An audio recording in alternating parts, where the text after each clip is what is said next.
James at 16 will not be presented this evening, but will return next week at its regular time. Stay tuned now for a special 2-hour What Really Happened to the Class of 65. Word Balloon is brought to you by the League of Word Balloon Listeners.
Yep.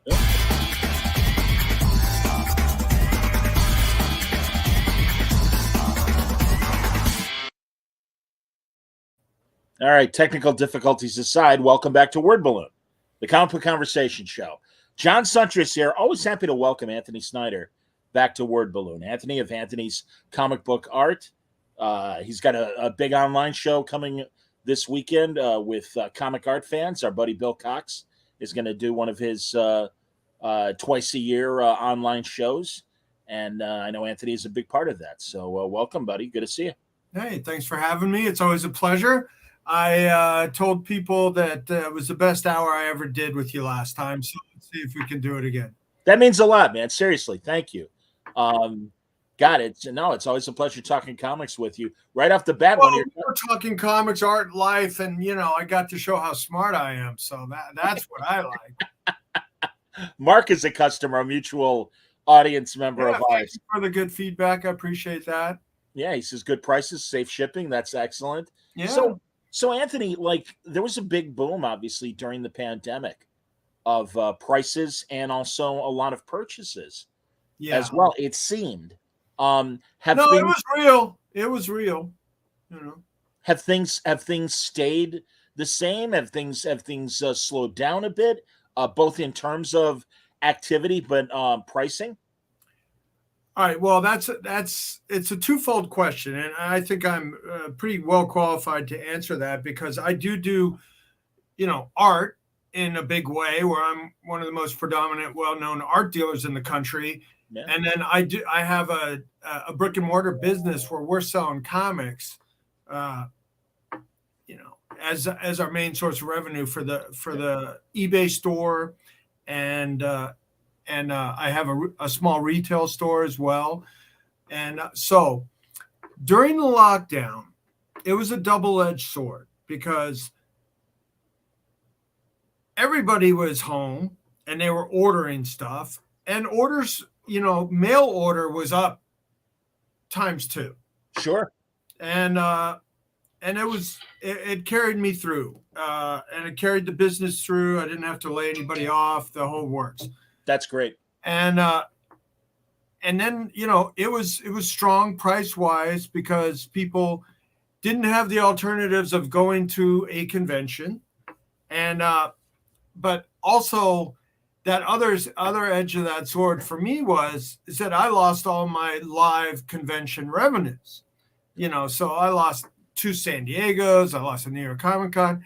I mean, that's hundreds of thousands of dollars of revenue that I did lose, even though, mail order was up. So prices did spike during the lockdown.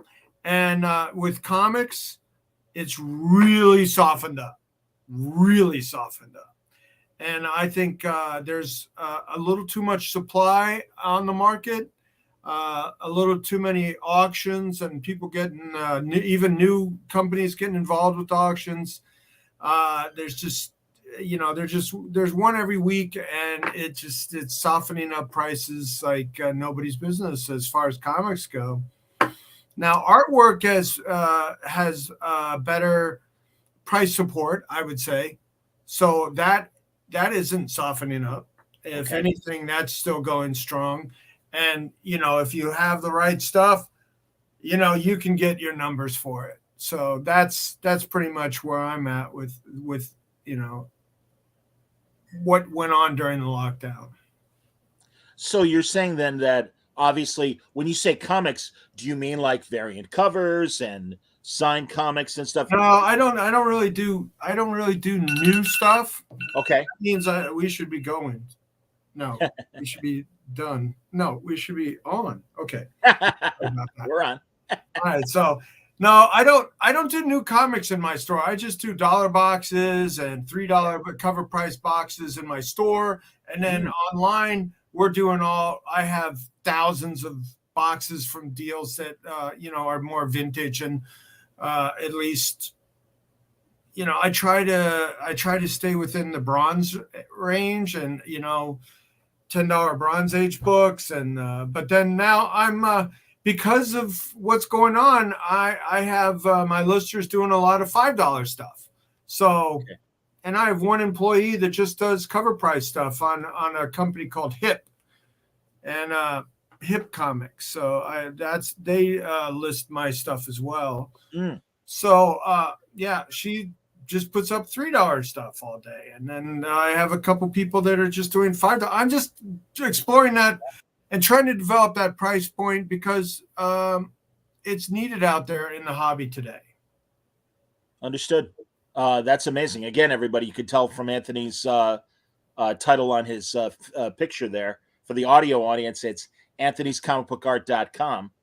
And I would imagine that's where you go to both check out the original art and also the comics that you're selling. Yeah, that's my main website. I do have links to my eBay store, but anthonyscomicbookart.com is my art website, which I've had up since 1998.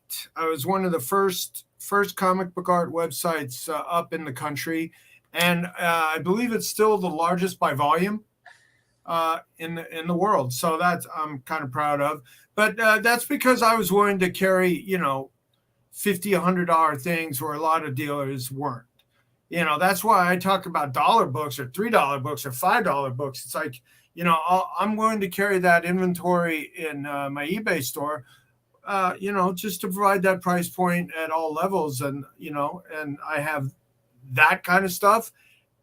And I have 6-figure artworks that I'm trying to do deals on. Last Saturday, I was close to doing it with one of those deals. So, wow, it didn't come through though. But that's, I'll be showing some of that high dollar items on Comic Art Live this Saturday and Sunday. And then I have 2 panels. I have one on Saturday at 6:00 with my friend Ken at 4C, where we're gonna do. He likes to do this Wheel of Fortune sort of game, where if you claim something, you have a spin and you get a discount, or it's a game that he's invented. And then on Sunday, I kick off Sunday at noon with a wheeling and dealing with Anthony, where I'll be taking offers. If you send me offers in the email form, if you have interest in doing a deal on camera then. And I'm doing an art drop of a Bronze Age Trimpe book that I just picked up this week. So there's going to be 20 pages of original Bronze Age Herb Trimpe art that's very desirable and very cool. That's amazing. I had the pleasure of meeting him at one of the New York Comic Cons before he passed away. I've always been a fan of his stuff. Yeah, can you, without and obviously you want to save it for the show, but can you tell us some of the other artists that you're going to be spotlighting this weekend? Well, the main thing is I'm taking Ken is taking interest from his customers on his mailing list and his Facebook and stuff like that. That for if you want to do the Wheel of Fortune game with Ken, with a piece of mind from my website, you contact him, and then Sunday I'll be taking offers as well. And I have the Herb Trimpe book, and then I have. I have my Avengers cover that I'm offering, Twice Up Avengers cover, Twice Up JLA cover, and some various other art that I've had, but I'm doing special Comic Art Live prices on. So check out my gallery on the drop. That's cool, man. Are there artists? I'm trying to figure out how to ask this. That have over the years interest has risen more than a few years ago. I mean, there's the Kirbys, there's the Trimpes, there's the obvious names, but like I was thinking like some of the old, like especially the Golden Age guys. I would imagine anything from the Golden Age is going to fetch a nice price. But has there been artists that suddenly are wanted? I mean, I don't have the bank to try and buy any of this stuff, but I'm a massive Mort Meskin fan. I think his stuff was so distinct, and very pulpy and everything. When I see his Vigilante or other things like that, I just think he's so great. But is there like a guy like that, or a Win Mortimer might come to mind, that are these great Golden Age people? I think it might have something to do with genres. I mean, there's Golden Age art is going to be rare no matter what. And certainly, the supply of the Golden Age art is never going to, outweigh demand. So that in itself is a price determinant that drives prices up, because, to get a good example of a Al Plastino Superman or a Carmen Infantino Batman, somebody who was just somebody with big pockets was just telling me, hey, look out for a Carmen Infantino Batman for me. And I was trying to sell him my JLA cover, but he wants Carmen Infantino Batman. The supply of Golden Age art out there is never going to catch up to demand. So, and adversely, the supply of like Silver Age and comics and stuff like that, the supply is kind of it's oversupplied in the market right now. Oh, interesting. Okay. So, and would that affect obviously the price? Yeah, that's why prices have softened up with comics and there's super high grade stuff still is commanding, but sure. It's tough out there. It's like, and for me, like I'm out there at small shows, medium shows, big shows, I'm always buying. And a lot of weekend warrior types are stuck in their supply in a way they can't even sell it. I paid more than that. I'm like, well, the last one sold for this much, and you have it priced double. And I can't do that. It's like I need some room. I need like 15-20% of GPA, graded price analysis type stuff, ungraded stuff, that kind of thing. So it makes it tough out there to, I've been skipping some of the local shows just because they just haven't been equitable and worth my time right now. No, I can appreciate that. What conventions have you got coming up? Well, we got Heroes Con, and San Diego Con, and sure.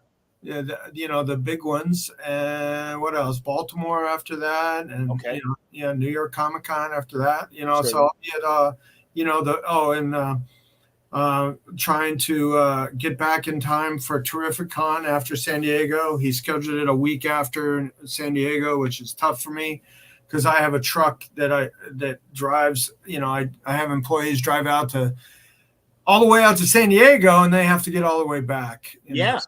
So No, I understand. Well, that's good. I hope you make it to Terrificon. That's my next out of town show. Okay. So yeah, I'm gonna do Fan Expo here in Chicago. I'll be at that, and I'll be at also. That's at the north the north. Rosemont. Yeah, Rosemont. Yeah, I used to go out there every year, but it just became one or the other for me. I hear you. Yeah, and you were, and I just saw you at C2E2, so I can appreciate that. Yeah. But I hope to see a Terrificon.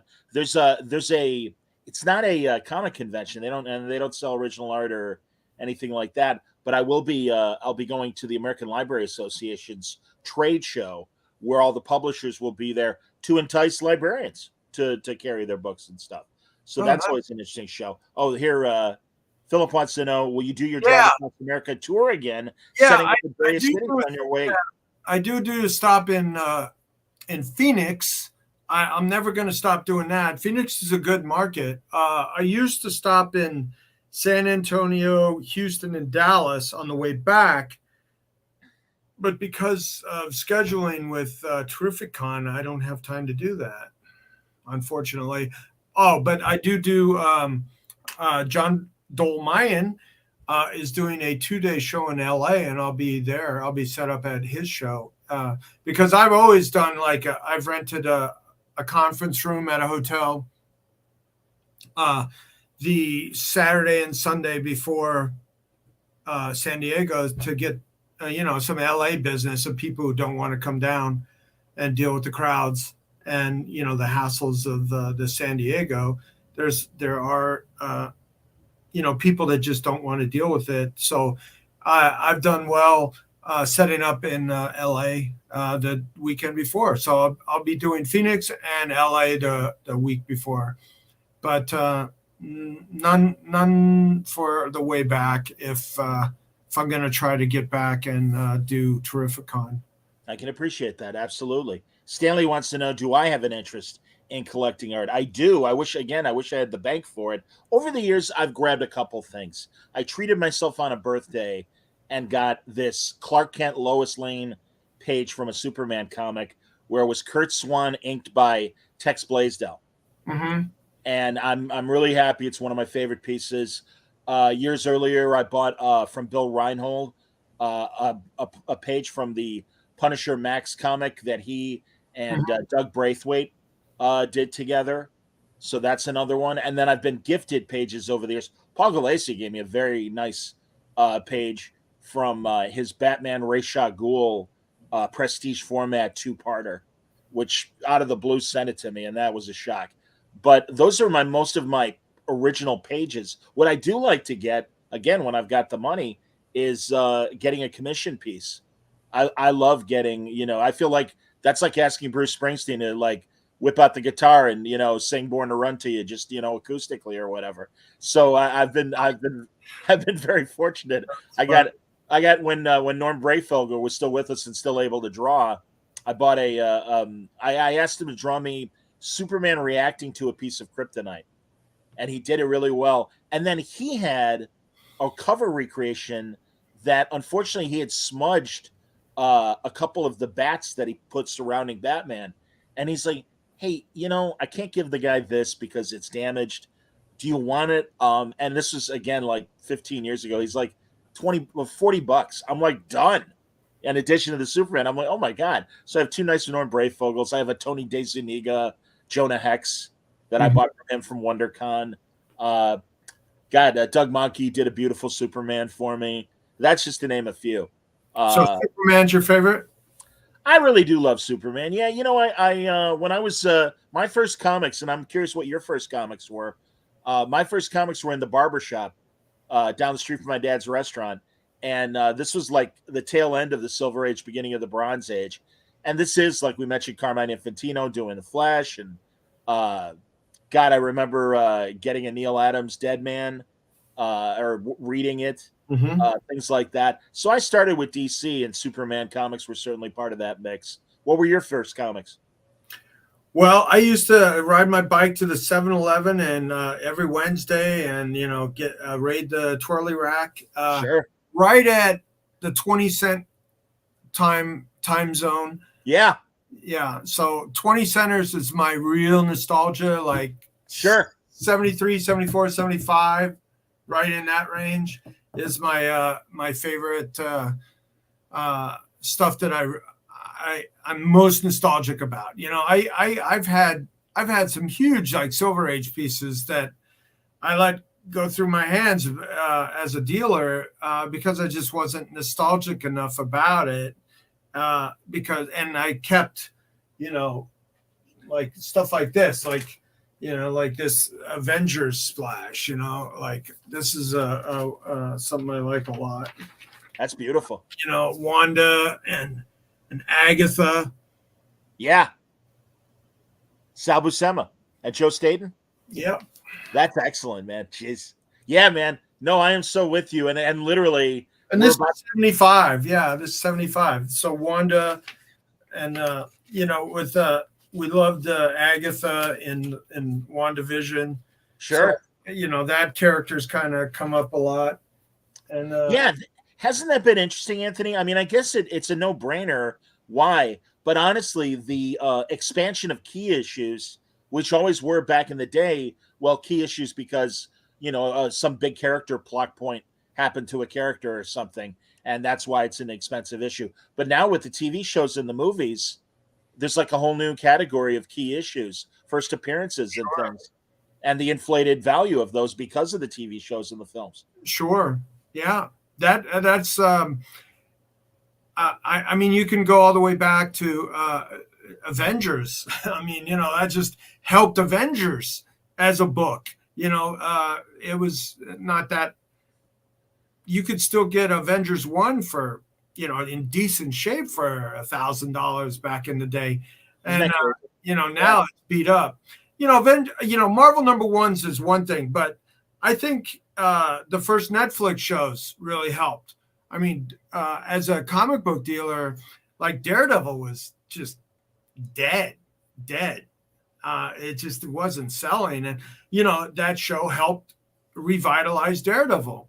I think that was the biggest needle, you know, mover as far as the Netflix shows. But then, I mean, you have to give, I mean, people have written about how much, you know, Black Panther has affected the, you know, people of color and collecting and being involved with the market, with the collecting hobby, and bringing them into the hobby because of Black Panther, and you know, Wakanda is real. You know, I think somebody wrote a book about it. That is very real. That brought a lot of you know, Black and Hispanic and people of color into the hobby that were not there before. So, I mean, nothing has moved the needle more than Black Panther in actual collecting hobby. Has it helped a creator like Ron Wilson, who was one of those great Bronze Age, you know, black artists and stuff? Has that influx of new collectors, has it helped guys like Ron? He gets, I mean, Ken, my friend Ken again at 4C, he brings Ron. He reps him on his appearances, and he's shows up and does his commissions. And you know, I think he's you know, making a living again doing commissions, whereas maybe he wasn't before. Sure. So yeah, you know, those historically, you know, we gotta remember back in the day, you know, Marvel put Black artists on Black characters because they thought that they would, you know, have the right vibe for it. You know, what, you know, I'm not saying it. It was just the truth of the matter. Sure. You know, Billy Graham and Ron Wilson and let's see, Keith Pollard. Sure. And you know, those were the first generation of Black artists that Marvel hired. And that you know, that made a difference in the hobby. And you know, those were the quite frankly, the New York Jewish guys that couldn't get a job at DC back in the day, given opportunities to people, other minorities. Yeah, and it all trickled down. I mean, they also, especially in the golden age, they couldn't work for the slicks, the high premium Saturday Evening Post, Collier's magazines. So they came to the comics, and it really, each ethnicity and its lack of opportunity at a higher level. Thankfully, there were things like comics where there were opportunities. Matt Baker, of course, wonderful. Yeah, Matt Baker, yeah, wonderful golden age black artists and stuff. Ron at least got to do Marvel 2-in-1 with the Thing, and that and I knew Ron from that, and also guilty pleasure because I'm such a boxing fan. The graphic novel Super Boxers, and I've told Ron that in the past as well. It's like I bought that right up. Super Boxers. Yeah, I don't know if you remember that. That was one of those around the same time as the death of Captain Marvel. It was one of those original Marvel graphic novels that came out at that same time. Oh, and it was just weird, like futuristic boxing. I remember one of my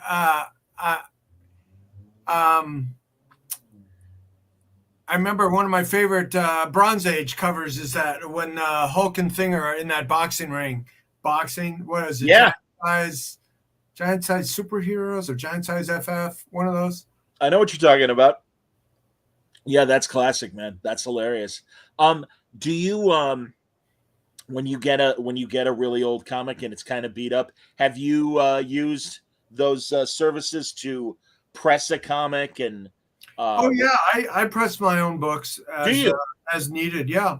Okay. I do. I have 4 presses actually, and one of them is like a $3,000 unit that does really well. That's kind of a holdover from I was a professional photographer, and it's a print press.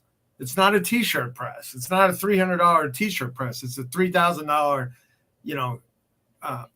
black and white print press. Sure. And so that was a holdover from my photography days. And because I was a photographer in New York in the advertising business, and for all through the 90s into basically until 2001, and 9/11 kind of ruined the advertising industry and kind of destroyed my career. So dude, you may remember I'm a radio guy from CBS Radio, and I took a hit voiceover wise during that same period. Also, I feel for you, man. All the photographers, that industry has really been decimated by smartphones and various things since then and everything. And yeah, it's pretty rough out there. It was a combination. It was 2001. I was downtown that day. I was across the street from the Twin Towers. Wow. On a job. I was there to do a job in a building across the street, and it was quite. I basically had some post-traumatic stress syndrome type stuff from that. It's like, and my photography career in advertising, which I was paying my bills with, making $200,000-$300,000 a year, and had a career, was going to probably graduate into directing commercials, and taking it from there to work in films. I had worked on films as an assistant director before on small budget cable films, like for Turner, when North Carolina was still a very vibrant film market, because my dad had a home down there in Durham, and fortunately that came home for Christmas one year, and I was starting my photography, and a modeling agency sent me this girl named Sharon to do a test with, and she's still in the kitchen. Oh my! And also managing a comment while we're discussing right now. Yes, she refers to 9/11 as traumatic, to say the least. Yeah, we want to talk to Sharon. I guess she does her sketches of the month. If she wants to come on when she's ready, yeah, I'd be happy to. We did a GoFundMe thing with Dynamite Comics. we had 3 covers for Dueling Dealers, which is on Wednesday at 9:00. I like Tuesday at 8:00. I feel so much more awake. And that's the Sharon always wishes it could be a little earlier too. What? Hi to my good customer Wayne. Thank you, Wayne. Yes, here. Let's get Wayne's comment up here. What did you think of the latest sale of Trad Moore's complete Doctor Strange issue? Anything that can press the hobby and press the price points and make. It's my understanding that it wasn't just a single sale. There was multiple offers in that situation. So, good for him. I have a story where I like years ago when Trad was just at North Carolina, and I was like looking around and I saw his stuff and I'm like, wow, I like your stuff. Have you done any jobs with Marvel or DC? And he goes, no, not yet, just indie stuff. And I'm like, well, hey, if you do a job with Marvel DC, hit me up. I'd like to rep you. Too late. Do you rep any artists? I rep Assad Rabik and sure. And as a painter, it's kind of difficult because he's traveling less and less, and he lives in Croatia. But hope to have him back for New York Comic Con at the latest. And I work with Riley Brown. Of course, I love Riley. Great guy. Who did a really big job in Batman Fortnite. Yes, he did. And that was a career job. And I work with Jay Leiston, who's one of the premier inkers in the business. Yeah. Does all of Greg Land's stuff where they still work traditionally in pencils and inks because they want to sell their stuff afterwards. And that's good for me. Absolutely. Absolutely. Oh, I agree, Wayne. Wayne says Assad is a great guy. I know I met him at New York Comic Con outside the convention center one day. Sweet guy. Very nice guy. Smoking. Indeed. He was. No, Matt, I'm finished with that one. I'm going to go smoke. Hey, Sharon. Is she coming in? Hi, Sharon. Come join us. Hello. Hey, nice to meet you. We might have met last time, but good to see you. I think so. It's good to see you too. How's it going? Very good. Thank you. Well, what have you? Thank you for having us. Oh, it's our pleasure. Absolutely, man. So tell me about what you do every month and what you obviously brought something. So these are for the GoFundMe that she did the sketch covers that people ordered as part of their package with the sketch covers. So they commissioned Sharon to do some sketch covers as part of their package for the GoFundMe. Yes. Oh, that's great. So Sharon, you drew these. Specific characters for what they wanted. So one person wanted Betty. Yeah, Betty Cooper, sure. Portrait. That's adorable. Look at her. That's great. I'm tying in my love of baking and cakes. So yeah, that's a good motif. That I can't resist a good cake. So absolutely. She's popping out of a cake with a cake. Yeah. I absolutely. I see that. That's fantastic. Have you cosplayed as Betty before, Sharon? No, and I should. That would be so much fun. Yeah. And the first time we ever went to a big comic show was in New York, and Dan DiCarlo was there, and he looked up at Sharon, and she was, what were you, like 23, 24 maybe? Yeah. And he goes, "You're how I draw girls." Oh, that's nice. There you go. I'm sure. Yeah, I know. Exactly, Sharon. I see. Isn't that amazing, though? That's incredible. Absolutely. My God. That's wonderful. I was so flattered and just. Oh, you didn't even know who he was. Of course I did. I read Archie comics when I was a kid. Yeah, you did. Okay, what else you got? Yeah, show us more. This is Red Sonja, and I have to work on her a bit. No, you don't. She never knows when to stop. That's her great. problem. Yeah, that's great. Okay, so she bloody cupcake. But I want to make her more 3D.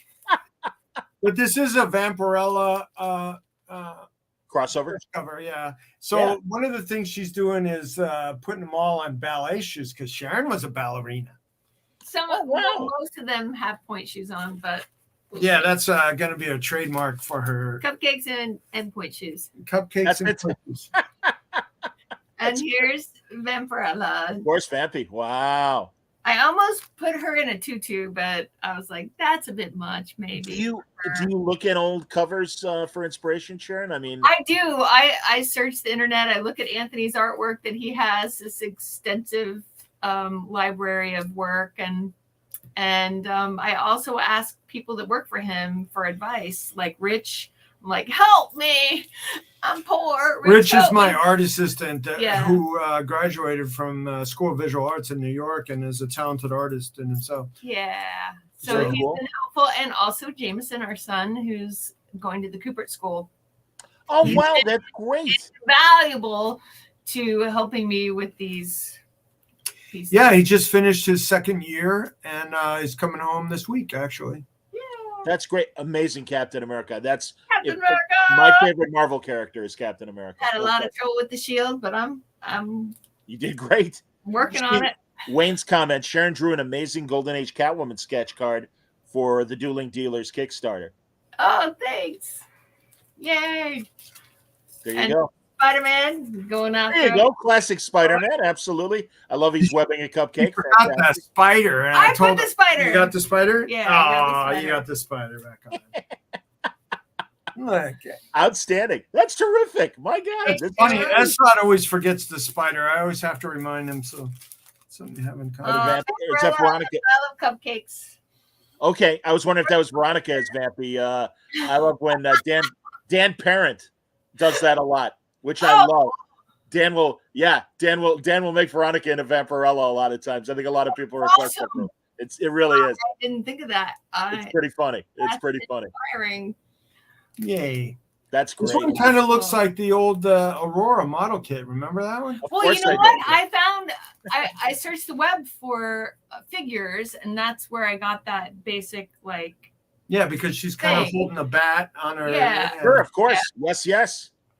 And Red Go on, Sonja, then. this was my pick for a character. Someone wanted my choice. Really? Because this is my favorite. I want to keep it. I like it. You know, Anthony, honestly, I wonder if that you've got to be dispassionate because a lot of times you have to flip when you've got something great. I mean, you know, you obviously want to maybe turn it into a profit. Have there been times where like a specific piece, you're like, oh man, I really don't want to get rid of this, but you know, the buyers are out there. I got to make my move. Yeah. Well, yeah, it's the Spidey 59 cover haunts me to this day. Where Is that Spider-Man No More? Is that when he's in the alley? that's the Mary Jane cover, the first Mary Jane cover. Oh, sure. Wow. Twice up Ramita cover that I had for in the mid 90s to about 10. How long? 10 years ago. Wow. But yep, that was one of the consequences of having, I had to pay my bills out of this business and keep things moving and payroll and rents and keep doing deals. So when I got these humongous offers, I'm like, wow, I can't afford to keep it. It's hard. I had the entire X-Men 8 book. Wow. The Kirby Chick Stone book. I was the first guy to get something out of the guy who had bought all these whole books from Kirby when he got stuff back. And so I was the first guy to break the ice with him, and then he sold his whole collection. And that was a big deal at the time, really big deal. But I had the whole X-Men 8 book, and I remember, Dave Mandel of TV fame wanted the Splash, and I broke it up to do a deal with him on the Splash, and then sold the other pages. But the thing about that is that a good page is going for what I got for the Splash, from when I broke it up. Wow. Yeah. So, that's I had tremendous financial consequences from 9/11, but, we know people that didn't make it. So I'm grateful for that. I hear you, man. Keep going, Sharon. What else have we got? Oh, Golden Age Hourman, which Massive fan. still working on. I love it. Make his costume all black, and Of course. obviously there's a lot to be done there with the clock and everything. Probably my favorite Golden Age design, Hourman. Yeah. Oh, Absolutely, man. Okay, of course. But my favorite is the superhero of my husband. Aw, look at me with hair.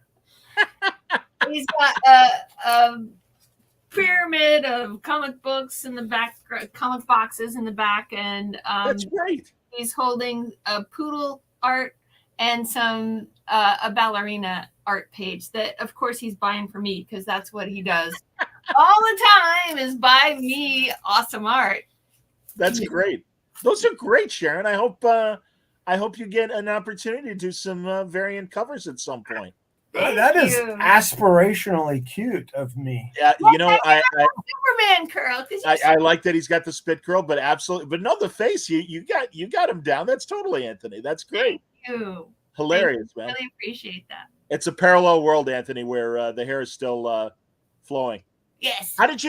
Anthony? How did you miss out not having Greek hair, given your father, Jimmy the Greek? I always thought, he died with his hairline, and I'm like, oh, I don't have to worry. It skips generations, I've heard. I've heard that as well, Sharon. Yeah. On my mother's side, they were all bald. There you go. Mine too.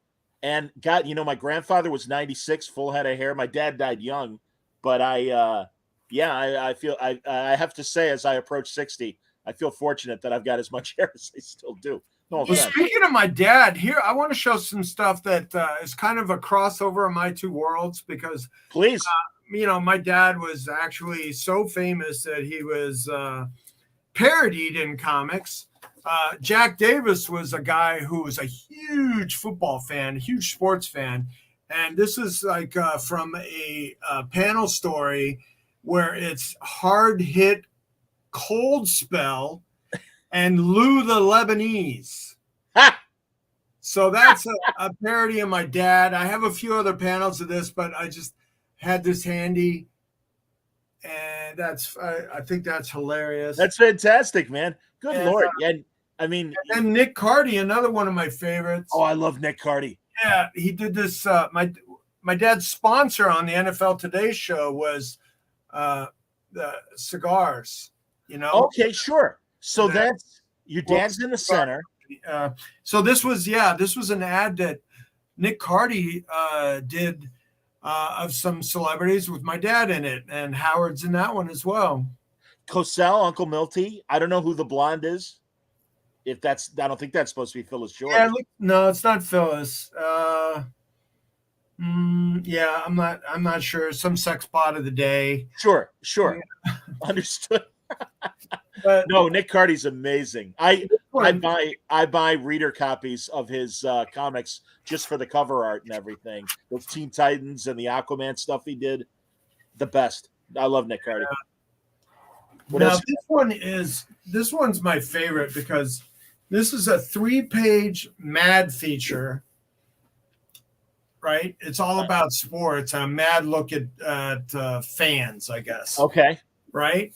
So, and I know for a fact that Jack Davis was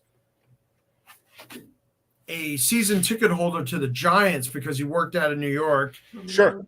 Yeah, you want to hold this? But this, this is Giants fans. Yeah, he's got Giants on one guy's head.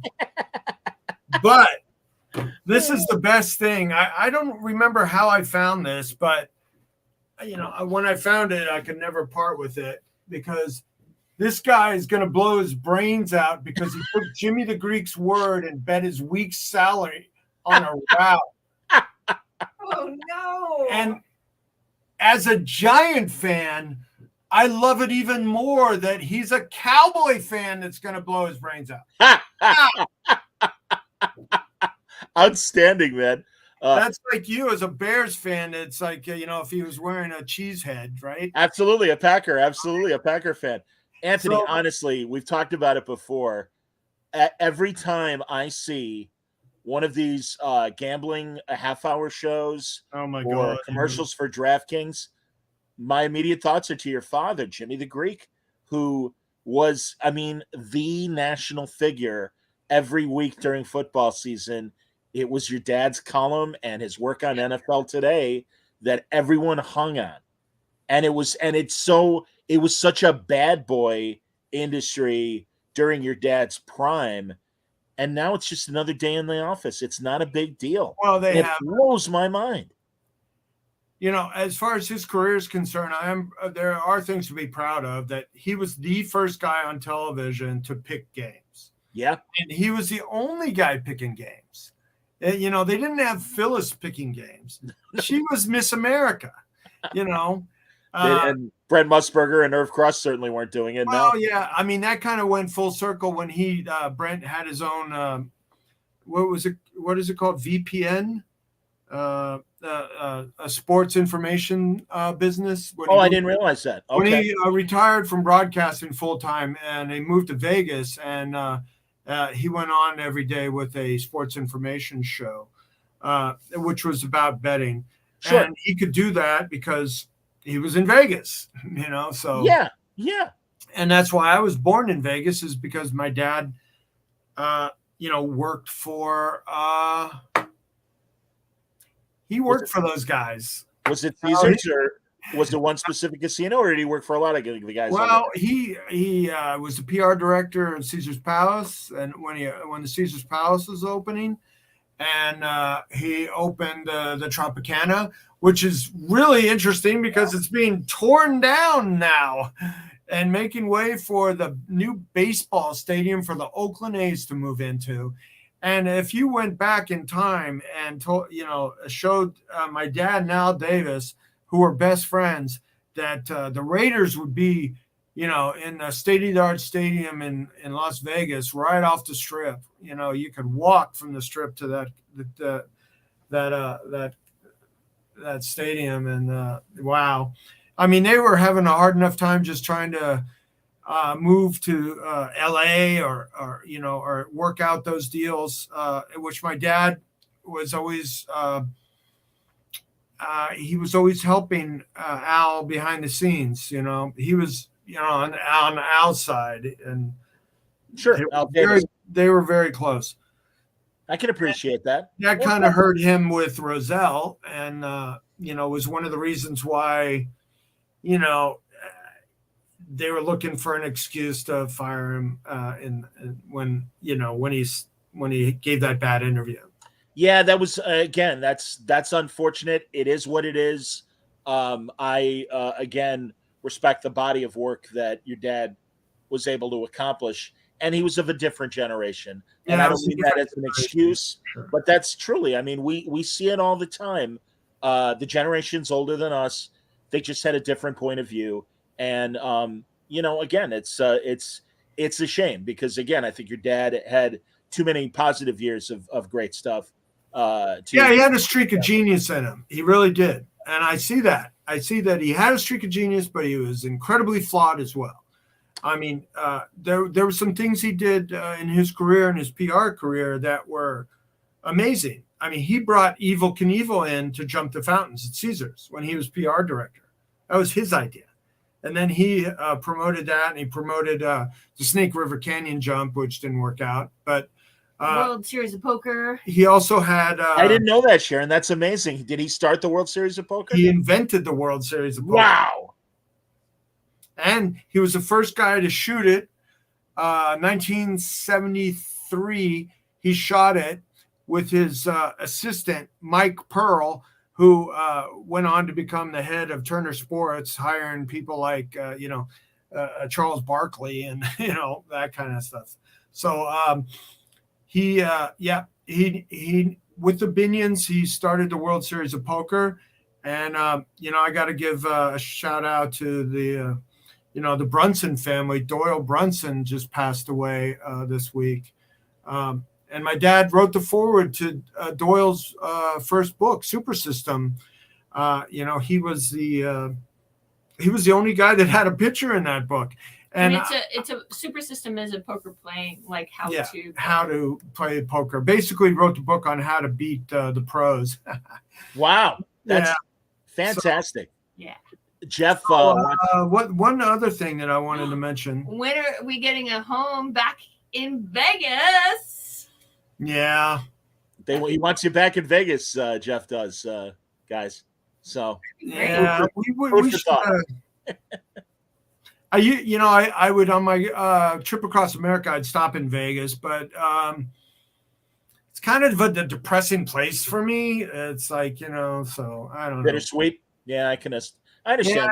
Yeah, my dad passed away there. My mom, I have a sister, and a brother that are buried there. It's like, it's kind of, it's. No, I get it. Maybe we can get married there again. At the little chapel. Adorable. And make it all new again. Yeah, what were you going to say, Anthony? We interrupted you when we were talking about Vegas. Oh, the Battle of the Sexes. He had the Sugar Daddy account. Yeah, Sugar Daddy, the candy. Yeah. Oh, sure. He had Bobby Riggs with the Sugar Daddy jacket and when the Big Sucker with Billie Jean King. That was his bit. Yep. So that's awesome. Billie Jean King. I remember watching that on TV. Come on, man. That was amazing. Right? She's I mean, listen, Riggs was hilarious and certainly played up the chauvinistic role. But Billie Jean, what an American hero. Seriously, I love her. I just think she is like the most amazing person and nothing unflappable. Nothing but I forget there was something recent. Trailblazer. Yes, absolute trailblazer. But that's the thing, man. Just nothing but a positive role model, and truly. And then as we learn more about her, and finally when she came out with her sexuality, even better. That's great, because you can't do better than a hero like Billie Jean King. Massive fan. Exactly. And the last time I saw Phyllis was at the Paley Center premiere of The Legend of Jimmy the Greek, the 30 for 30. She came out for that, and Irv Cross was there. Oh, wow. Yeah. And they're both gone now. So we're we're sad about that. But the one thing I said to Phyllis that she loved me for when she met Sharon, and she's like, oh, Sharon's great. And I'm like, well, Phyllis, I want you to know that everything I know about how not to treat women, I learned from my dad. And she was like, oh my God, I'm so glad to hear you say that. Yeah, so that was because there was famous friction between them, but it wasn't really between them. It was between my dad and her husband, who, they had done a big deal together, and he never got paid, supposedly. John Brown, the owner of Kentucky Fried Chicken. I was going to say the owner of Kentucky Fried Chicken. Yes. Have you ever met Phyllis's daughter, Pamela, who's a great reporter and anchor for CNN? Pamela Brown. Oh, no, never. Yeah, that's Phyllis's daughter. Yeah, she's great. She's great, and has her mother's genes. She's a lovely woman, but she's a really solid anchor. And I can even speak from journalism and stuff that she knows what she's doing. She's terrific. Pretty cool, man.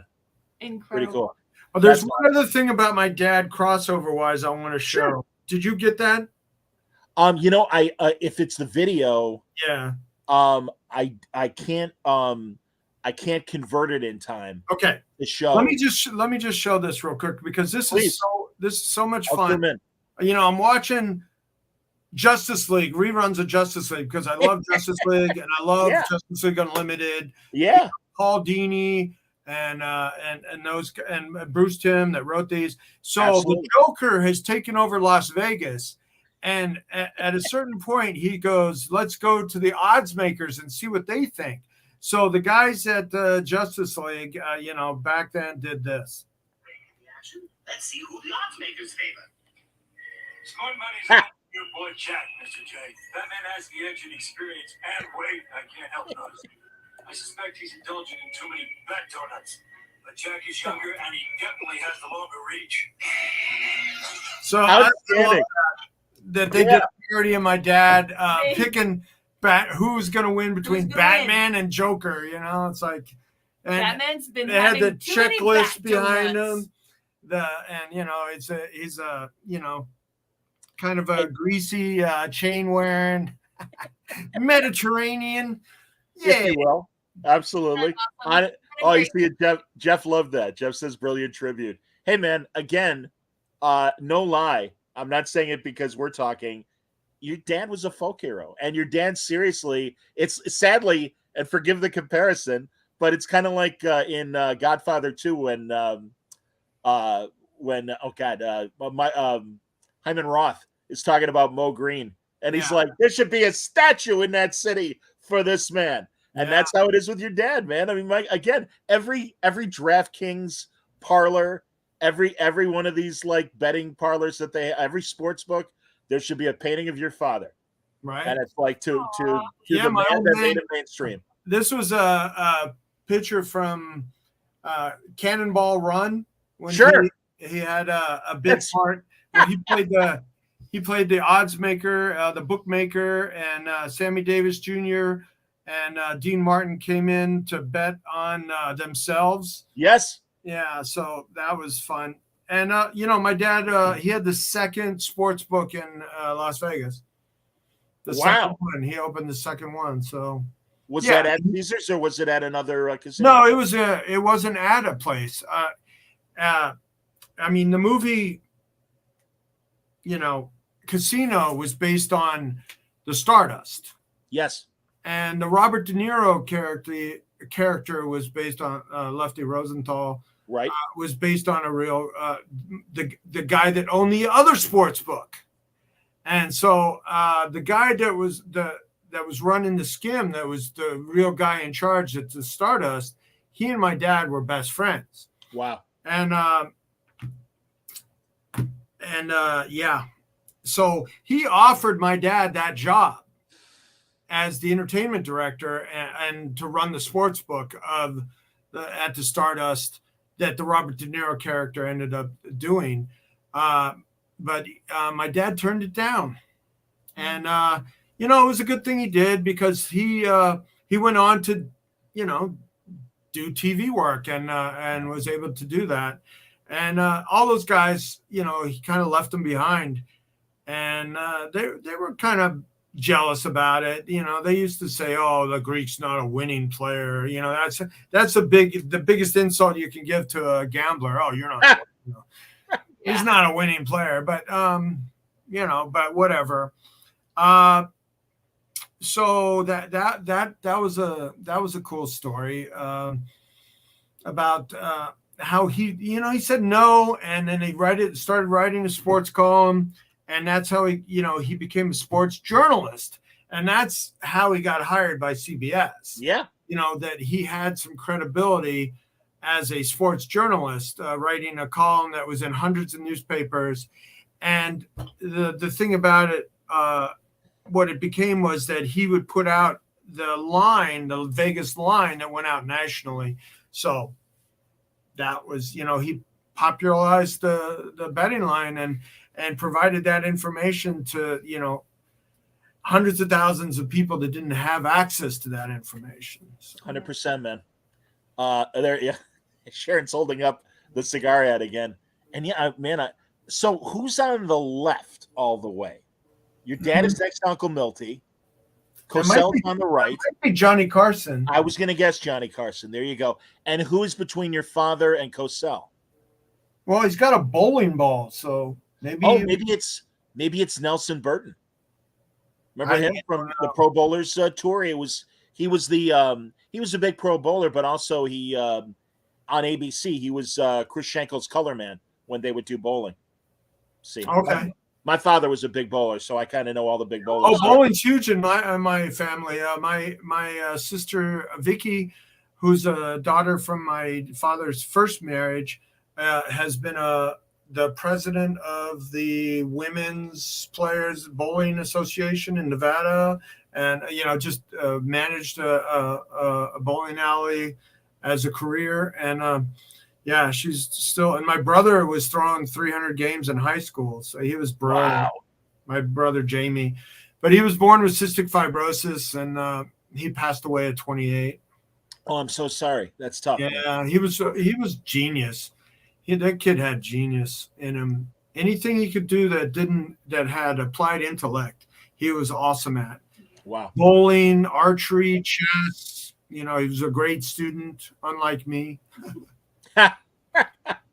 Ben wants to know, and we'll confirm it. That's Jack Davis who drew all those celebrities. No, Correct? this is a Nick Cardy job. Oh, excuse me, Nick Cardy. Thank you. This is a Nick Cardy job. Yeah. That's right. We're talking about Cardi as well. Yeah, beautiful. Look at that. Look at that, everybody. Unbelievable. Wow. That's great. All right. Yeah, now I'm really trying to figure out who that bowler is. I don't know. But yeah, and I don't know if that's Johnny Carson. It almost looks more like Dan Rather on the right. I don't know. But it's gorgeous, man. I'm not sure either, yeah. That's fantastic. Jeez. But yeah, I like hitting on you're a sports guy and hitting on the topic of sport. No, and as as I was telling you earlier today, the day-to-day stuff doesn't excite me anymore. It is stuff like 30 for 30. There are so many great sports stories that could be put out in documentaries. I haven't watched it yet. The Bill Russell one on Netflix. I got to make time for that because I got the pleasure. Yeah, I watched it. Yeah, I had the pleasure of talking to him a few times, and another incredible gentleman. Did you really? Wow. Oh yeah. Oh, he was, and he had you knew you really made him laugh because he had this fantastic. Yeah, he had that laugh. That high pitched cackle. If you go back when my dad first started with CBS, he was doing some basketball too. Oh wow. He was working a few weeks during basketball. And so I was around those guys like Hubie Brown and and Bill Russell and his teammate, his broadcast, Rick Barry. Of course, I had the pleasure. Do you remember? Rick Barry did. We had a Sunday night sports celebrity show that would run after the news. It was a half-hour show. I was the Ed McMahon on the show. My partner on the radio was the host, and we had Rick Barry on the show. And I brought one of those fantastic 70s comics for, I think it was Converse, where it was Dr. J and Rick Barry on the back. It was Dr. J and Rick Barry, yeah. And Jack Davis drew it. Yes. Yeah, and anybody that comes across that could really hold me Oh up. my God, I can only imagine the original art for that. I actually have the Evel Knievel cover from the giveaway in the toys. I came across that and I never let that go because wow. Do you have any Hostess pie ads? Yeah, I do have Hostess ads. Do you really? I would have kept them all, but I do have a couple in my personal collection. Yeah. Who drew some of those? Did Buscema? Did Sal? Yeah, they were all over the place. Different people did them. Even Warren Kremer did them. Oh wow! With Casper and Windy and in that imprint.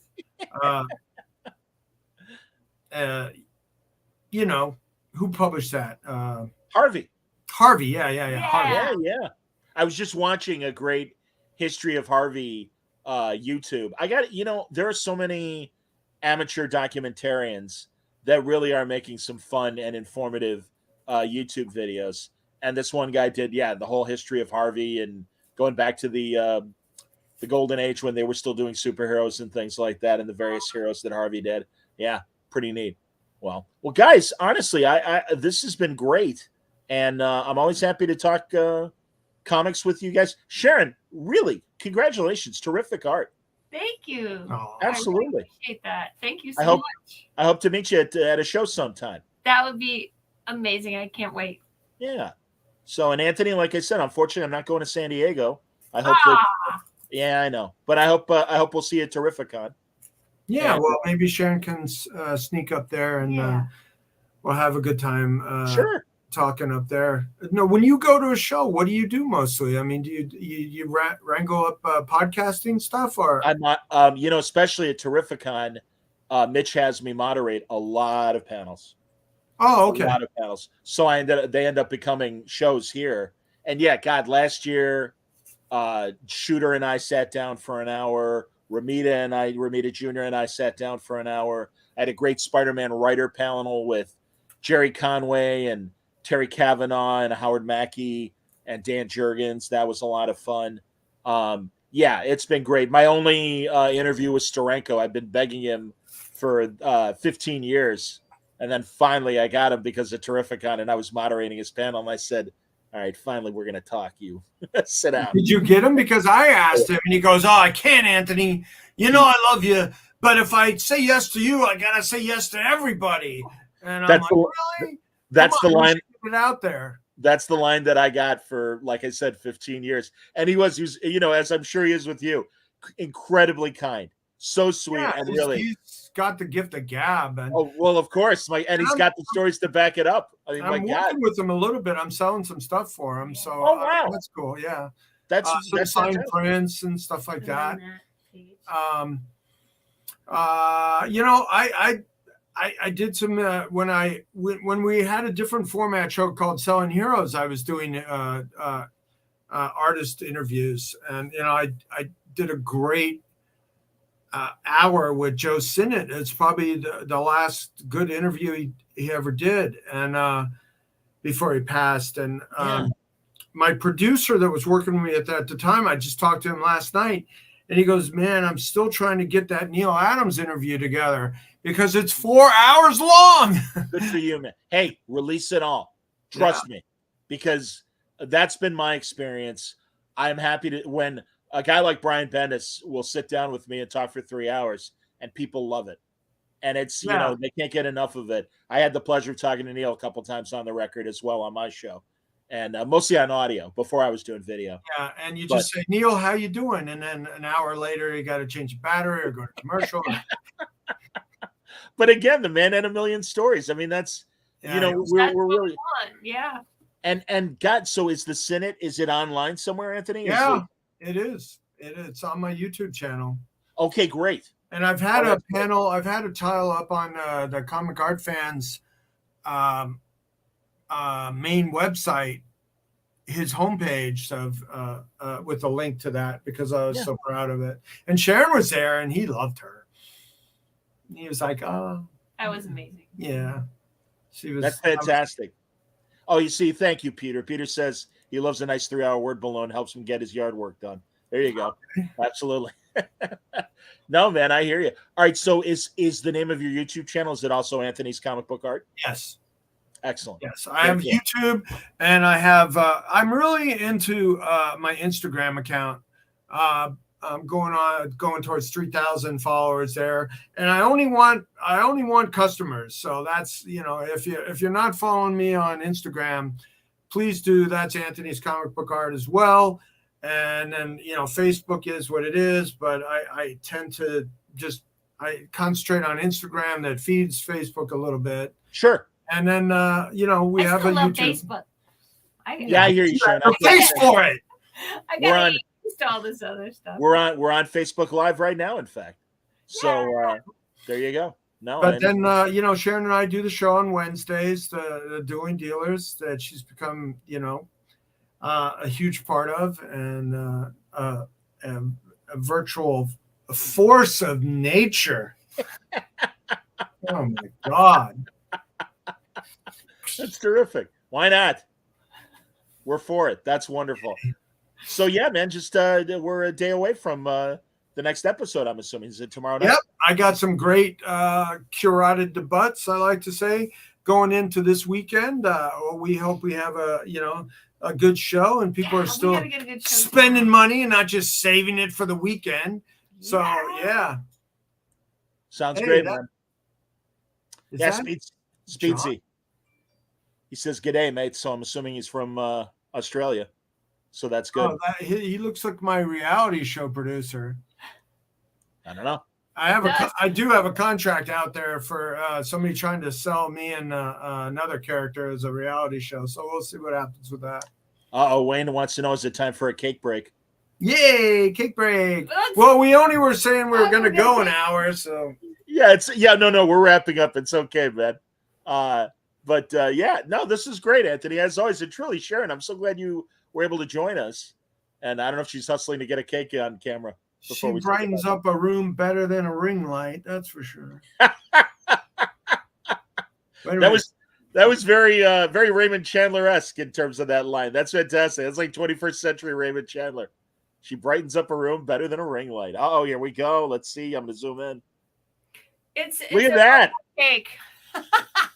So is that you as a minion? I've already shown this cake before, but a few times, but it doesn't get old yet. It's so fun. First So- time on Word Balloon. Modoc. Modoc Oh, is it's a Modoc. Of course, it's a Modoc cake. I got to zoom in again. That's fantastic. Ooh, coming to get That's you. hilarious. La, la, la, la, la. Good thinking. Fondant and molding chocolate and chocolate cake, Wow. chocolate ganache. Well done. That's great. It's pretty silly, Yeah, but I but had it's fun funny. making it. That's for sure. God, Yeah. you need a. Yeah, Modoc is a running joke on Dueling Dealers. Yeah, so that's part of Dueling Dealers. everybody's been Modoc on that show. Have you? Did you guys like the Modoc cartoon that they had on Hulu that Patton Oswalt did? I don't think she watched it. I haven't seen that. No, you haven't seen it. I gotta It's watch pretty good. that. It's pretty funny. Yeah, I thought it was all right. Cool. So, excellent. All right, guys. Well, again, everybody, Anthony's comicbookart.com Yeah, is where thanks. that's the hub, and follow him on social media, and you'll find some incredible art at reasonable prices. So I think that's terrific. And the full range of collectibles on my eBay store, from comics and magazines, horror, and collectibles and toys and everything. So we deal on everything comic related. That's excellent, man. Well, guys, thank you so much for coming on and talking today. That was terrific. Well, it's our And- pleasure. Thank you. And yeah, more great Word Balloon Live in the days and weeks to come. Hang on, if don't hang up yet. I want to talk to you guys off the air. But thanks for watching, everybody. Stay safe, stay happy. World All right, I'll see you all Live! tomorrow Yay! on the Dueling Deals of Comic Book Art.